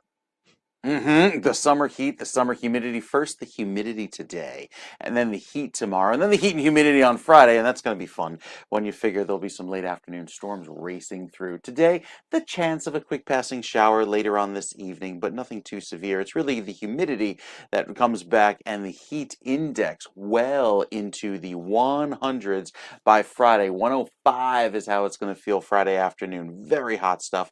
And then we cool things down quite a bit just in time for the weekend. Look much more comfortable and pleasant heading into the Saturday and Sunday time frame.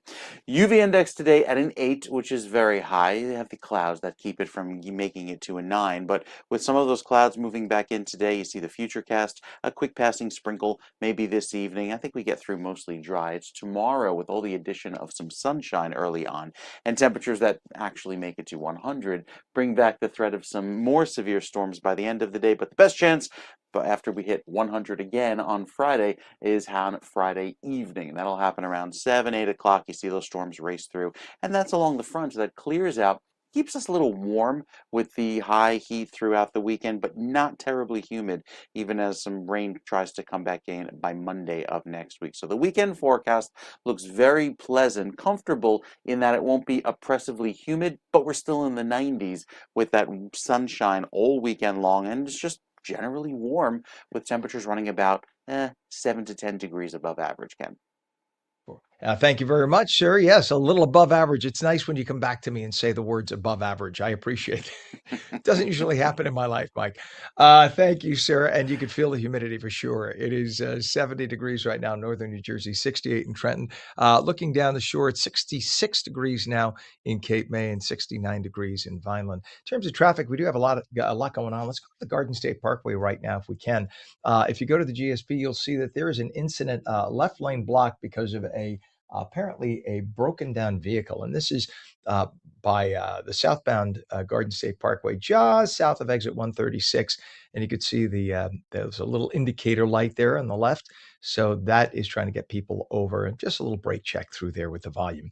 Other issues to talk about is your Hudson River crossings. Let's go over to the approach to the Lincoln Tunnel if we can. You'll see the 495 Helix approach right now is fairly heavy. This is by Columbia Avenue.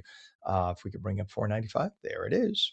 And we have just bumper to bumper traffic. That's going to cost you a solid 45 minutes in through all the tubes. Your best bet is going to be if you're taking a bus, the express lanes there, which can't even see a bus there right now. So you could see that bus that's coming towards you, and then there's an empty lane, and then there's cars going in there. You see the bus going in? So that just shows you how wide open the bus lanes are. That's your best bet this morning. Take a bus into Manhattan. You'll get right in and avoid all that other traffic. Going over to the Holland Tunnel, pretty heavy right now from Route 78 to 139. The 139 approach to the tubes is going to cost you 35 to 40 minutes. And you can see it's hard to tell there with the schmutzy screen, but those cars stopped on the right side. You see that? There are 3 lanes. The cars that are moving on the left are going to the local lanes in Jersey City. That's why they are moving. But to the right, that is bumper to bumper, and that's going into the right tube of the Holland Tunnel. So that's going to cost you about 35 minutes in. GWB, upper and lower levels, heavy, but they are moving. That's also 35 to 40, which is not bad for this hour. You can see the lower level on the left is your better bet, save you about 5 minutes. It is 8:20, and Rider University's College of Education and Human Services recently completed a major accreditation site visit through the Council for the Accreditation of Educator Preparation. It's a milestone that reflects years of work. Dr. Janine Dingus-Eason is Dean of the College of Education and Human Services at Rider University. We say good morning to you, Dr. Dingus-Eason. Good to have you on. Good morning. It is good to be here, and I really feel like I'm an official New Jersey resident now being here. Well, thank you. We're honored to have you on. And I can imagine just from, I used to work on Long Island years ago. There's a now former school that used to be open years ago, Dowling College. And I had a friend who used to do what you do. And I used to hear that you're constantly working to make sure you hit these accreditations, right? You need to have that, or else, I mean, ultimately, a college could lose accreditation. So you need to make sure, right, that in order to be accredited, because why would somebody come and spend the money for a degree if the college isn't accredited? Correct. So this is something that you. How often do you have to do this, and what kind of work is it? This is always ongoing behind the scenes. So we're talking like a 6-year cycle. We're collecting data, we are analyzing data, we're trying to figure out, are there areas that we can improve upon. We're working on our relationships with our partners. There's a whole team of people that are doing this. Faculty are involved, students are involved.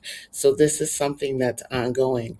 But accreditation is extremely important, especially when you think of the fact that we're measured against standards, and these are Mhm. standards that a school in some place like Mississippi, or a school in out west somewhere, or a school in New England can be held up to the same standards. So it says a lot about the quality of your program.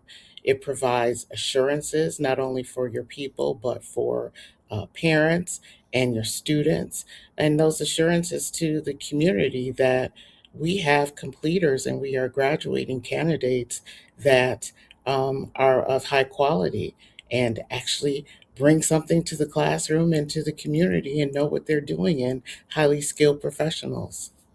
Wow. And now there are different regional accreditation organizations, right? So you're part of the CAEP. What is the CAEP?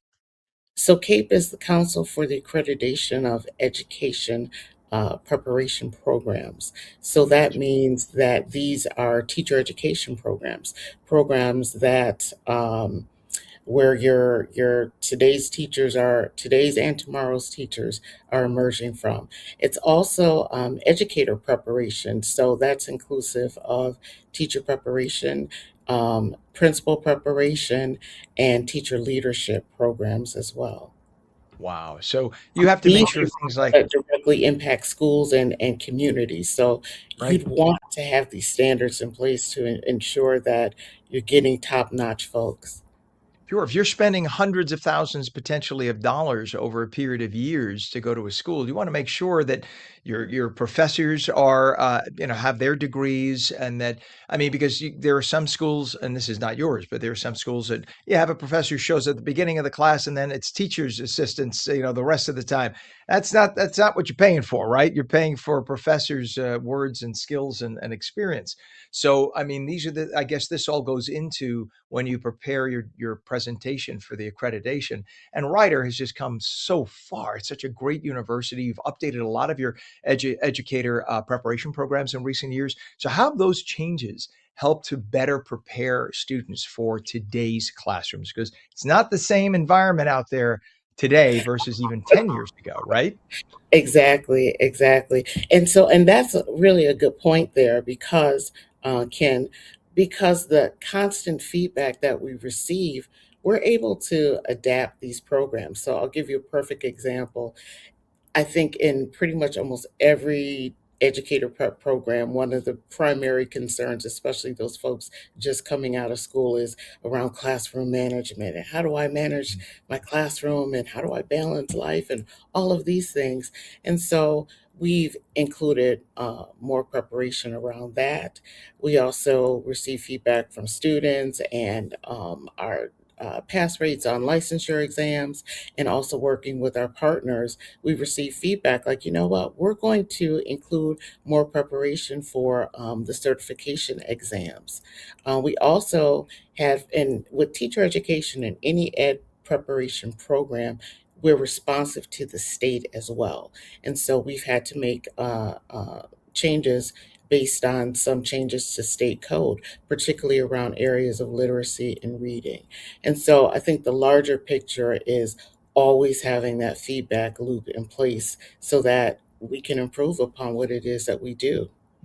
Like you don't have enough on your plate with the federal requirements, you gotta deal with the state requirements, but you do. It's an amazing thing, and one of the beautiful parts of Rider University is you really integrate, the experience of the students with the locale, right? You get students into the field, they work in the community, so that by the time they graduate, they're part of the community. They know what it is to work. It's one thing you could be all the book learned person in the world, but if you do not interact with people and get out there and do your work practically, what's the point?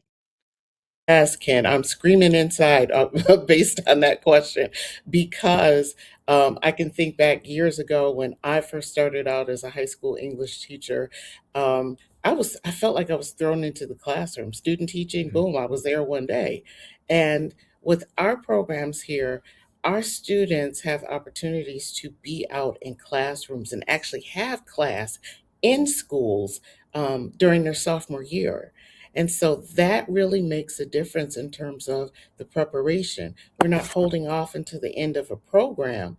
Students are there almost from the very beginning with their professors. And so I think that is definitely one of the things that makes our undergraduate teacher preparation program very strong as well. Well, there's a reason why Ryder continues to excel in the state and the region. For anybody interested, check it out. You can go to rider.edu, rider.edu. Dr. Janine Dingus Eason, Dean of the College of Education. And of course, my prompter just died. Education, please finish the sentence. I don't want to get your title wrong. Dean of the College of College of Education and Human. Education and Human Services. That's right, Ken. It literally died at that point as I'm in the middle of it. Now you see what happens when a news anchor loses their teleprompter live in the middle of the sentence. Doctor, it was a pleasure meeting you, and thank you for doing what you do. We appreciate you. Oh, it was wonderful to connect with you as well. Take care there. Come back again, please, and all the I will. best with the accreditation. You bet. What a great doctor. Fantastic. And yes, that did happen. I don't know why. We'll figure it out. It is 28 minutes past the hour. When we come back, how to celebrate America's 250th birthday and to do so affordably. Phone lines open at 888-658-0234. You're watching Mornings with Ken Rosato. We're back in 2.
Very good morning to you. It is 69 degrees right now. Time is 8:30. I'm Ken Rosato. Welcome back to On New Jersey Mornings. Clouds this morning, isolated thunderstorms possible, but I know somebody could tell you much better than me. Meteorologist Mike Favetta. I'm an isolated news anchor, and it doesn't make any difference for me. We'll have some isolated breaks of sunshine too later on tomorrow, and that's what's going to help form these storms, Ken. That'll bring back some very high humidity. So the dew point, or the temperature where the air is saturated, when it's in the 60s, that's muggy. When it's in the 70s, that's Miami. So tomorrow is where you'll feel very, very warm. Thursday, 11 a.m. We're stuck in the 60s. It is muggy. It is humid. It is like Alabama humidity right throughout the afternoon on Friday. And then watch what happens here after the storms pass through. We go to Saturday morning, and whoosh, that cool front drops the temperature and humidity well into comfortable levels. It'll still be hot with temperatures in the 90s on Saturday, but not nearly as humid. And it's that dry weather that looks really, really pleasant. So we have a few clouds around this morning, and the threat of some showers are there, especially in southern New Jersey later today. But the real severe weather, that probably happens tomorrow into Friday again. With the pollen back to the high level today, we'll still see those allergens around going into the next few days. The high, nowhere near the record of 99, but we come pretty close by tomorrow and Friday with some very hot weather. I don't think we get records today because, again, the clouds, they keep us from warming up too quickly, but the humidity is certainly in play, and the water temperatures responding to the warmer weather already climbing into the upper 60s. So rain chances over the next few days very low this weekend, and these 50% chances, these are just those afternoon storms that hit later on tomorrow and Friday. And then by early next week, Monday, Tuesday timeframe, have a little bit more of a higher chance of rain with some clouds as well. So again, today, not so much of a chance of rain. It's tomorrow after the morning sunshine. We tap into that wet weather. And then by Friday evening, that's the line of storms that comes through with the front, which clears us out and dries out the air beautifully for the weekend. Lots of sunshine all day Saturday and on Sunday. And then we cool it off a little bit by this time next week into Monday, Tuesday timeframe. So heading into the next few days, hot, hot, hot, 90s or above for several days. So yes, it'll be a solid heat wave through the weekend. And then by Monday and Tuesday, cooling off a bit into the 80s. You can head to the beaches for a little bit of relief, but not much. You only lose a degree or two, even as that northwesterly wind blows this weekend, fueling some warm weather into our Saturday and Sunday, Ken. All right, sir. Much appreciated. It is now 70 degrees already in northern New Jersey. It is 68 degrees in Trenton, 67 degrees in Cape May. In terms of traffic, check this out. This is on I-80. We have a crash located westbound, just east of exit 56, Squirrelwood Road in West Patterson. So just check that out. That is an absolute mess. You can see that just happened. So that's causing about a 2-mile delay as people make their way through. But you can see it's impacting multiple lanes. So the 2 left lanes are closed, and you could see a vehicle on the right shoulder as well. This all happened in the last 15 minutes. Again, this is I-80 crash westbound east of exit 56, Squirrelwood Road, West Patterson, with 2 left lanes of the 4 lanes closed, and that shoulder as well. So just beware of that. Traffic signal is down right now on Route 73, impacting traffic both directions. Ramblewood Parkway in Mount Laurel Township, 2 left lanes of 4 lanes closed southbound, a left lane of 4 lanes closed northbound. And your Hudson River crossing is extremely heavy right now to the Lincoln Tunnel. It's going to cost you 45 minutes solid as you go into the Helix. You can see that's Columbia Avenue. Making your way by Columbia Avenue's off on the side. But this right there is the 495 approach to the Helix, and that's going to cost you, again, solid 45 into Manhattan from that point. That's a lot of traffic for this hour. The bus lane, so yeah, moving very well. 139 coming from Route 78 into the Holland Tunnel is also very heavy. Look at the traffic on the right side. Those are going into the right tube, and they are stopped, and that's a solid 45. GWB is slow but moving. That's a pretty good move, actually. 40 minutes in, a little bit faster. Oh wow, it's really faster actually. You can see, and it's the trucks and cars coming towards you. Those are the ones going to the bridge right now. They're giving us different camera angles today, but it's usually just beyond where this camera is that you have the backup. So it's a little deceptive. It looks like there's no traffic. If you flipped the camera around, you would see where everybody builds up. You could see they're slowing down a little bit coming to it. So that's going to cost you about 35 in. It is 8:35 right now, and 2026 is America's 250th birthday year, and you don't have to spend a fortune to celebrate in style. There are plenty of easy DIY ideas that deliver big holiday spirit on a small budget. Lifestyle expert Julie Lovin, better known as the Effortless Girl, is here with affordable and creative ways to celebrate America's 250th. Good morning to you, Julie. Good morning. Thanks for having me. Well, it's great to have you on. So tell us how we do this. How can we be affordably festive? It is so simple. So I'll start by saying everything, if you have to buy everything that I'm talking about today, it's under $30. So very, very affordable. Spend your money on gas, but not on the 4th of July. And I'll just start here on the end. So this is a Stars and Stripes is what I'm calling it. Welcome mat to put in front of your door or out on the patio. All you need is two 50-cent tubes of art paint in red and blue. The Buy a mat that's not printed. You can get them at hardware stores, discount stores, dollar stores, wherever, between $8 and $10. So very, very affordable. A household sponge cut into a star shape. And then this is great for the kids. It's summer now. They're out of school. You can get them off the screens and give them a project that they can just stamp the stars. You can make some stripes if you want. And that's a very affordable way to welcome guests to your home for the holiday. You know what? In If you this really want to fool people, leave the paint wet and put the welcome mat out there, and then you'll have an interesting amount of footprints in your house. that Sorry, that I had might to. be That's more very for you. right, a The little next too creative. But that's a great idea, and I mean, you could get those paints at the art stores. They're Yep, very inexpensive, and those, very. everybody needs a new welcome mat anyway, so you might as well get a new one. But that's a cute way to It's do it. perfect to start the season. Yeah, and it's great for the holiday for this year since it's such a big one. The next thing I have, this is old jeans. These are denim napkins. They're perfect for outdoor picnics, patios throughout the whole summer, and you can even use them not around the 4th of July. I just cut up a pair of my son's old jeans. He's very hard on the knees, and then the same sponge house art paint again, and then just made stars. So I think these are very, very on trend. In fact, denim napkins at a very high end retailer online right now are $15 each. So these end up being about 50 cents. Very, very affordable. And I think they're really cool and fun for summer. And you could get little napkin rings, right, at the store and Mhm. even like a home goods store, and just put those in napkin rings and really Exactly. be fancy schmancy if you want. Well, it's talking about napkin rings. I've got what I'm calling star firework and stars napkin rings. Now these are just I think they're perfect for the 4th of July. You just take the inside of a paper towel roll, cut it into what is napkin ring shape, and wrap it in aluminum foil. So you don't just wrap the foil inside. Take a piece of dollar store tinsel and a little bit of glue, and then that's all you need to make the ring. These cost about 10 cents each. We just made one in that amount of time. I think they're extremely festive, and they also go along with the denim napkins if you want to wrap those in the rings.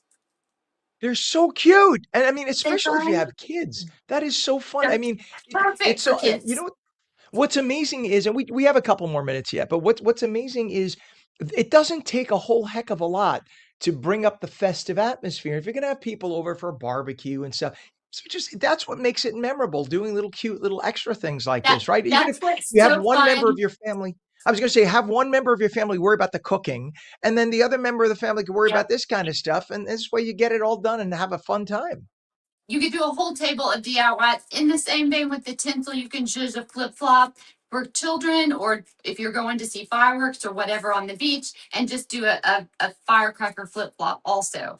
The next thing I have, and you're going to love this, this is what I call a vintage Americana table runner. And so what this is the same art paint. So we're using the same project or same materials for every project and another household sponge, and you just stamp along red, white, and blue. The lighter that you stamp, the more vintage that it looks. So if you don't use a lot of paint on your sponge, and I'm going to show you this one and just stripe it off and then just sponge along the way. I think it looks extremely high end. It's very, very expensive looking, but this ends up costing about $4 because this is a drop cloth. So you can use a drop cloth, you can use a bed sheet, and it's the perfect table runner to go along with the napkins and the napkin rings. And you're not worried if somebody spills ketchup or mustard on No, it because it's no, this is not $4. You could shameful. always make another one. What a Exactly. great idea. This is awesome. I mean, so you said the whole thing costs about $30 to do all of this? Everything here is $30 or less. You can also use colored hairspray and print stars out and then just spray around the star. Use the star as your template. And this is perfect for kids too. And then it's hairspray. So if you don't want to keep the star t-shirt at the end of the holiday, throw it in the laundry with hot water and bleach and you get your shirt back. That's crazy. So you could have a temporary star and take it right out and you'll have your shirt back. But why not? I think that looks cute just like that. What's wrong with that all summer long? I think it's adorable. It's perfect for summer. Kids can do as many stars. We've even done a modified flag because the little stars with hairspray get difficult. But I made a modified flag. You could do stars. And this, again, at the dollar store, colored hairspray. You can get red and blue and go crazy. Or So not. that's it. So go ahead. I'm sorry. Go ahead. Go ahead. Oh, no, I'm just, you can, there's many, you can do different sizes of stars. You can do as many stars as you want or just one. And it's for kids, this is so much fun. Absolutely. And I think adults too. We show up and see that. Maybe you give a t-shirt to everybody as they're coming. So if they spill a little mustard or whatever, they're not going to get it on their good clothes. And especially if it's a hot day and you're outside, everybody wears a t-shirt. You don't have to be self-conscious. You wear whatever, be comfortable. And again, That's a it's great idea. pennies. I It's haven't even pennies. thought about that. That's a great idea. That's a really good idea. I'll be your sidekick. We'll go. Let's go on the road together. Come on, Julie. Let's do it. I love it. I'll This make is you an great. honorary effortless girl. Done. I love it. Julie, it was a pleasure having you on. Tell everybody a website to get more information, please. Sure. The website is effortlessgirl.com and all the social medias follow me at the Effortless Girl. And well-earned title. That is fantastic. We love having you on. We are celebrating America's 250th birthday. Affordably lifestyle expert Julie Lovin, better known as the Effortless Girl, showing you how effortless it is to do all these great things. Thank you for coming on and happy 250th. Thank you. You bet. Great. I mean, seriously, great ideas, easy and fun. When we come back, more families, though, are facing difficult decisions about long-term care, and some are raising concerns about the paperwork that residents for nursing homes are being asked to sign when they enter. Our friends from AARP New Jersey are going to be here to talk about it and help us navigate through the big web. Clouds this morning, isolated thunderstorms possible, but some sunshine too. Highs in the mid-80s. Meteorologist Mike Favetta comes back with a full Garden State forecast. You're watching on New Jersey Mornings. 2 minutes. Don't go away.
Welcome back to On New Jersey Mornings. Ken Rosato at 846, taking calls at 888-658-0234. We go straight to meteorologist Mike Favetta with the full Garden State forecast. Mike? Hey, Ken, good morning. A dry start to the day, but cloudy weather and the humidity really rising over the next several days. You can see this red area that even extends down the shore.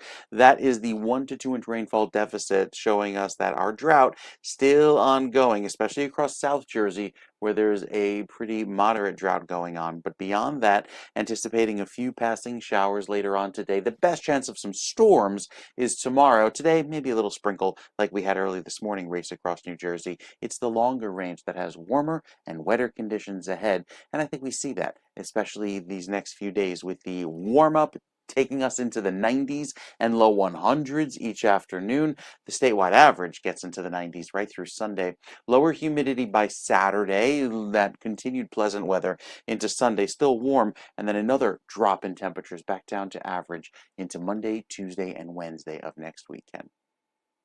Right, Mike. Thank you very much. We appreciate you. Just a couple of little traffic issues to tell you about. 70 degrees, by the way, northern New Jersey, 68 in Trenton. And right now we are told that there is an issue on Route 3. We have delays eastbound from Patterson Plank Road in Secaucus, or Secaucus, as they say in some locals, to 1 and 9 in North Bergen. All lanes are open, just a little delay there. And delays on US 1 northbound, south of Woodbridge Ave to south of Old Post Road in Edison. All lanes currently open. We had that earlier incident to tell you about. Actually, this one is on I-80 westbound, east of exit 56, Squirrelwood Road in West Patterson, or in Woodland Park, as they now call it. 2 left lanes of 4 lanes are closed. You can kind of see it. They widened out the shot, but if you look in the dead middle of your screen, see the flashing lights there? That's where that is. So the 2 left lanes are closed, and that backs up traffic behind that point for about 2 miles. So just be aware of that. Your Hudson River crossings, Lincoln and Holland, both moving at about 35 to 40 minutes across. GWB upper and lower levels, 35 to 40 as well, we're told right now. It's a little bit faster in the upper level, which is the one closest to the middle of the screen. And at 8:48, this segment is brought to you by our friends at AARP New Jersey.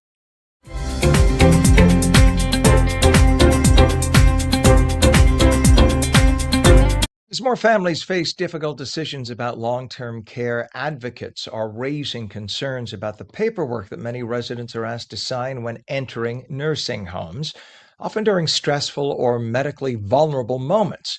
Gail Smith has lived through that experience herself, and now she's speaking out to help protect other residents and push for stronger consumer safeguards in nursing home admission agreements. Joining us now again, Gail Smith, nursing home resident and advocate. We say good morning and welcome to you, Gail. Good morning, Ken. Thank you for having me. It's good to have you on. And I speak now with a mother who's 87, a father who's 95.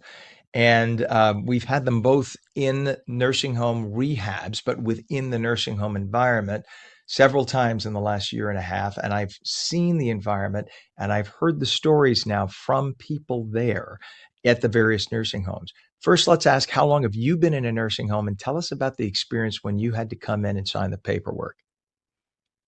I've been in 2 nursing homes for 5 years now.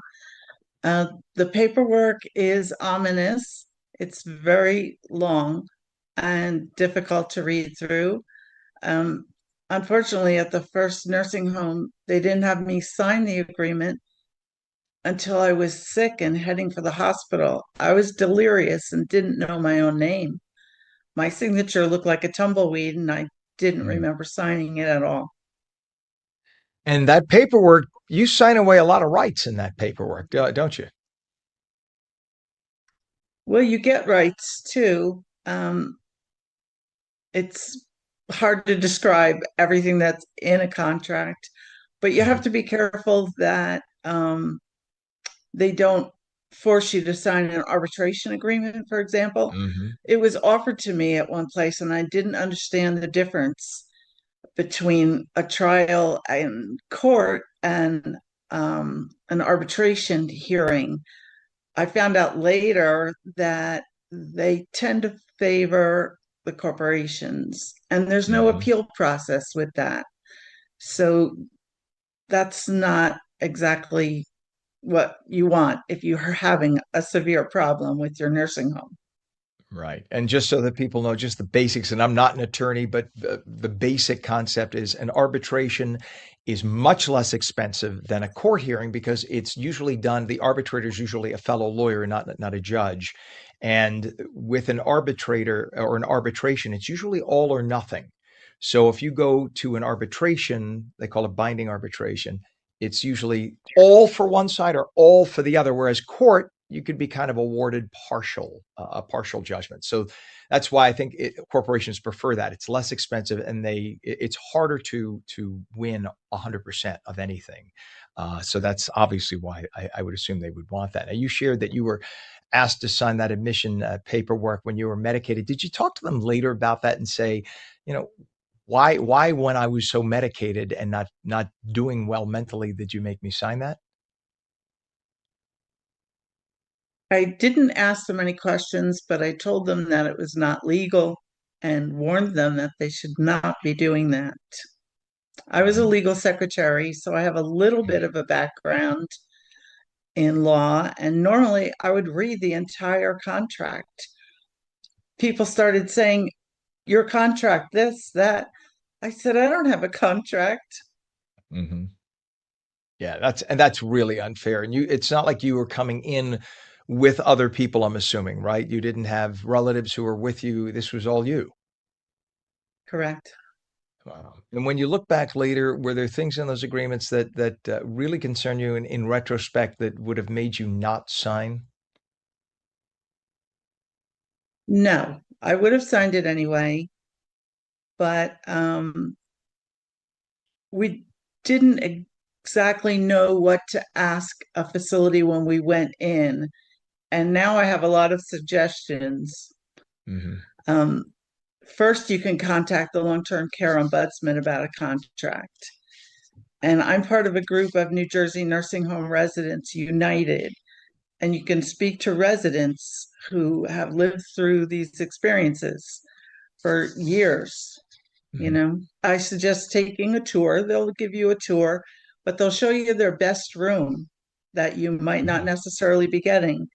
So ask for a second room. Ask to taste the food.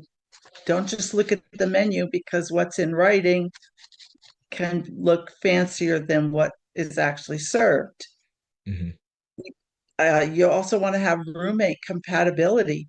It's very important. Are you used to a very quiet environment with no media, lights out, sleeping in the dark early, or do you like to stay up late? Mm-hmm. Are you a clean person or more relaxed? I would visit a facility more than once. I'd make a second trip that was unannounced. Maybe Yeah. go on the weekend when there's less staff and see what it's like and talk to the residents. You can ask to speak to the resident council. There's a vice president and president usually. Ask to see their meeting minutes for a couple of months. Look them over. See what people are complaining about or admiring about the facility. And then there's a federal list of residents' rights. It's 4 pages long. We have found that they don't offer all the rights. You have to know what they are and fight for them. Now, one thing that we've seen, and this is in my own family too, you go to different nursing homes, sometimes you see one nurse on the floor or two nurses on the floor, and there might be 20 residents. And if you need help or you need something, it's hard to get anybody to come. And yet these nursing homes charge an awful lot of money, whether you're paying out of pocket or you're paying via Medicaid or Medicare, et cetera. They're not cheap, as you can well attest, I'm sure. So how do you spot? Do you just ask the other residents, do you think there's enough care here? Because you might, like you said, you might be there on a Tuesday and you might see 5 people on the floor, and then on a Saturday you might see 1.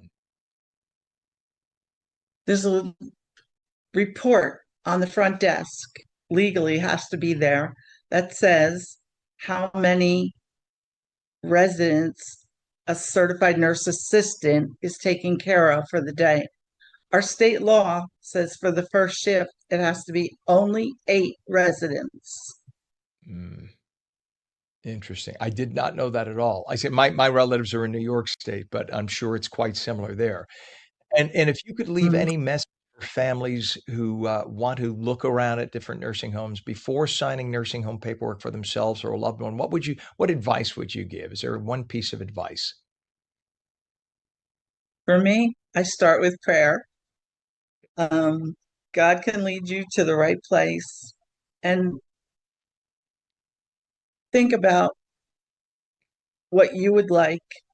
You don't get to take a lot of possessions with you. You're going to Mhm. be probably sharing a room, but good things can happen there too. The activities departments vary from one to the other, but they can provide a good time, or you can make your own entertainment and fun, which I tend to do a lot. Good for you. Well, I'm glad you're being such a great advocate, nursing home resident and advocate Gail Smith. Thank you for coming on this morning. God bless you, and I hope you nothing wish for you nothing but joy and good health there. Thank you so much, Ken. It's good to see you. Likewise. All right, and it is 8:57. Meteorologist Mike Favetta says we have some clouds this morning, a little fog in some areas too earlier. Isolated thunderstorms are possible later, but he says there's going to be isolated sun too. It's just a sticky, hot, kind of a summery type day. Those of you who might get the isolated thunderstorm could see some small hail and gusty winds, but again, isolated. It's not going to be widespread. Highs today up to the mid 80s, probably about 84 for most folks, and that is on New Jersey mornings.